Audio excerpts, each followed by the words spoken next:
Hey, what's happening guys? Welcome to EReviews. In this video, let's take a look at the unboxing experience of the LeEco Le2. We'll also take a look at the benchmarking performances and some of its features. So without any further ado, let's get started.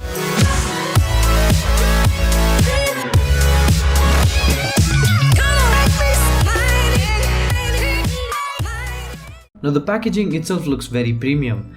It's got an all black accent with the silver LeTV logo. To the front and to the back you have the specifications, serial numbers and the price, which is quoted at 11,999 rupees. Opening up the box, you will be greeted by the device itself. Initial impressions, it feels really light in the hand. Sort of like it's missing the battery or something. Yep, it's that light. Anyways, let's keep it aside for the moment and take a look at what else we get inside the box. We get this black envelope which houses the SIM tray ejector tool and documentation such as user manual, warranty statement and the SAR value. Moving on, we have a huge power brick which is a quick adapter, meaning that the Le2 is fast charging enabled. Next up, we have this USB Type-C data syncing and charging cable.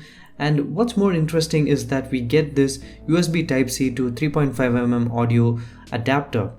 Now this is because Le2 is one of those devices in the market that has ditched the age-old 3.5mm audio jack for newer technologies such as CDLA. Now it's good to see that LeEco has provided this adapter inside the box, because not everyone wants to move to newer technologies and leave behind their favorite headphones. Well, that's about it inside the box. Let's get back to the device, power it on, and in the meantime take a physical overview of the device. Up front to the top we have a bunch of sensors, the speaker grill and the 8-megapixel front-facing camera with an aperture of f/2.2. It's also got a 1.4 micron pixel size and it can shoot videos at 1080p. Below that we have the 5.5-inch Full HD IPS LCD display with a pixel density of 401 pixels per inch.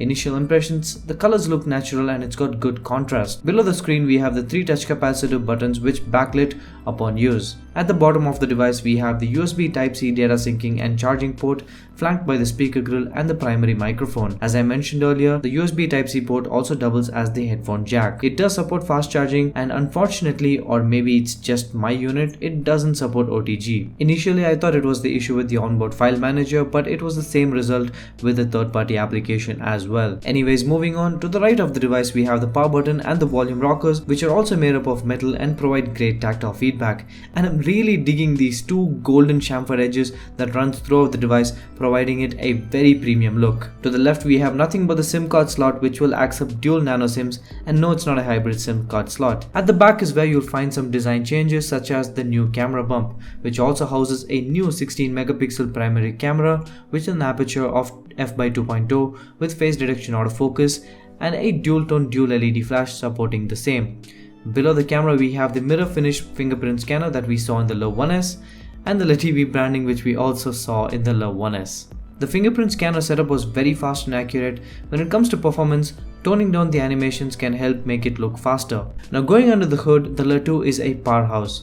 It's powered by the Octa-core Snapdragon 652 processor coupled with 3GB of RAM and the Adreno 510 GPU taking care of the graphic end of things. And backing up all this is a 3000 mAh battery.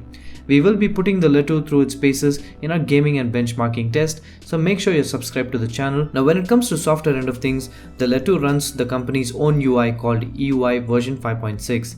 The good news is it's based on Android 6.0 Marshmallow. The UI is designed in such a way that you get the best out of LeEco's membership.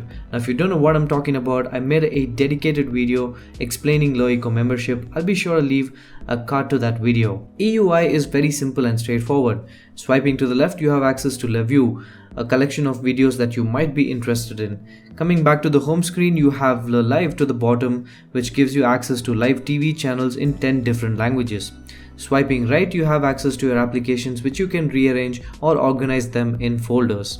Now clicking on recent tabs touch capacitive button takes you to the Android control center, where you have access to all the features which you can rearrange as per your liking. You also have access to all the open applications which you can clear or lock them to keep them in memory.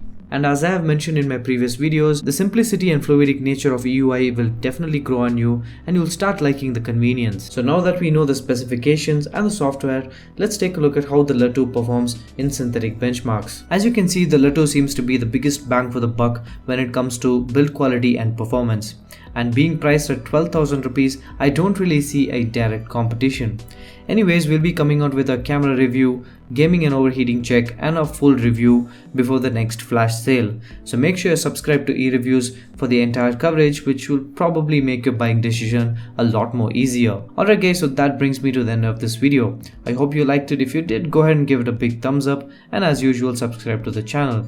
Also follow EReviews on Facebook, Twitter and Instagram for some good tech information and fun giveaways. This is Santosh signing off for EReviews. You guys have a great day.